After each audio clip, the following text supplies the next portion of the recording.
नमस्कार। कभी कभी हम बहुत निराशा, उदासी या ऐसे लगता है हमें कि जिंदगी हमारे साथ ये क्या खेल खेल रही है, मेरे साथ ही क्यों खेल रही है। ऐसे कुछ अजीब सी भावनाएं हमारे मन में होती हैं। आपको भी अगर ऐसा कुछ हो तो क्या करना है? मंदिर में प्रभु के दर्शन के लिए आना है। अब मेरा ही देखिए ना, एक साल में हमारे घर में 3 मृत्यु हुई। पिछले साल मेरे भाई की, इस साल जुलाई में मेरे ससुर जी की और कुछ 25 दिनों पहले मेरे पिताजी की। तो मुझे भी ऐसा लग रहा था कि ये क्या हो रहा है मेरे साथ? मुझे ही क्यों इतना सब कुछ दुख? जिंदगी में इतना मेरा उतार चढ़ाव क्यों हो रहा है? तो फिर आज मैंने सोचा अब हमें कुछ इससे बाहर निकलना चाहिए। इसलिए मैं चार्ज अप होने के लिए मंदिर आई। आपको भी अगर ऐसा कुछ होता है तो आप मंदिर आइए और कोशिश करिए कि मंदिर ऐसा हो जो पहाड़ी पे स्थित हो, शहर से दूर हो। तो मैं भी आज जिस मंदिर में आई हूँ तो वो महाराष्ट्र के सातारा जिले में यमाई देवी है औंध की। तो मैं वहाँ दर्शन के लिए आई हूँ, जो मेरे पिताजी की कुल देवी भी है और उनकी बहुत इच्छा थी मरने से पहले कि वो यहाँ आए, मगर किसी कारण वो नहीं आ सके। तो उनकी इच्छा पूर्ण करने के लिए आज मैं यहाँ आई हूँ।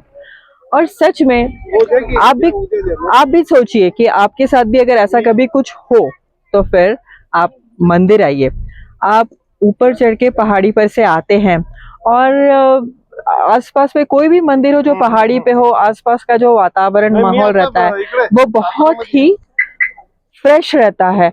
हवा, ठंडी हवा चलती है और आप जब मंदिर में प्रवेश द्वार से गर्भगृह तक जाते हैं तो आजू बाजू का वातावरण आपको इतना सुंदर दिखाई देता है कि अपने आप मन प्रसन्न हो जाता है। और फिर जब आप प्रवेश द्वार से अंदर जाते हैं, घंटा नाद करते हैं, तो घंटा नाद से जो कंपन उत्पन्न होते हैं उनसे सारा सारा जो माहौल है वो चैतन्यमय हो जाता है, सारा चैतन्य जागृत हो जाता है।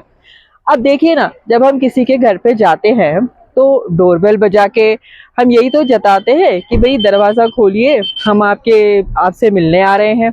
तो उसी तरह से भगवान का भी है कि जब हम घंटानाद करते हैं और अंदर जाते हैं गर्भगृह में, तो हम भगवान को ये बता रहे हैं कि प्रभु, हम आपके दर्शन के लिए आ रहे हैं, जरा हम पे भी ध्यान दीजिए। तो ऐसा है, फिर घंटानाद करके जब हम अंदर जाते हैं और जो विग्रह होता है उसका दर्शन लेके तो मन इतना तृप्त हो जाता है।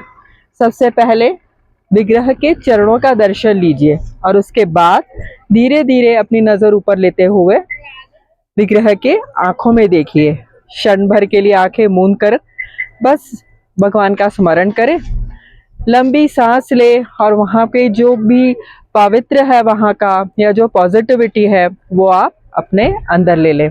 और फिर इस तरह से दर्शन करके बाहर आए और दर्शन करके बाहर आने के बाद मंदिर के प्रांगण में थोड़ा सा बैठिए।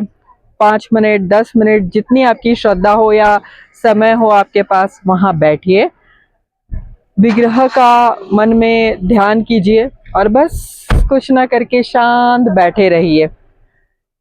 उसके बाद जब आप ये सब करके मंदिर से बाहर निकलते हैं तो इतने चार्जअप हो जाते हैं, इतनी पॉजिटिविटी लेके आते हैं कि बस वो आपको कई दिनों तक आपके साथ में वो पॉजिटिविटी रहती है।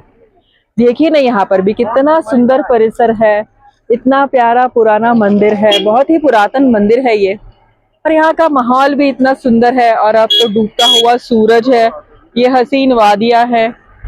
मैं इतनी चार्जअप हो गई हूँ कि एक साल भर जो मेरे अंदर बहुत कुछ चल रहा था, मेरे दिमाग में, मेरे अंदर, तो वो सब अब ऐसा लगता है कि मैं सब कुछ पीछे छोड़ आई हूँ और एक नई पॉजिटिविटी, नई सकारात्मकता लेकर मैं अब मेरा दिन कल का शुरू करने वाली हूँ।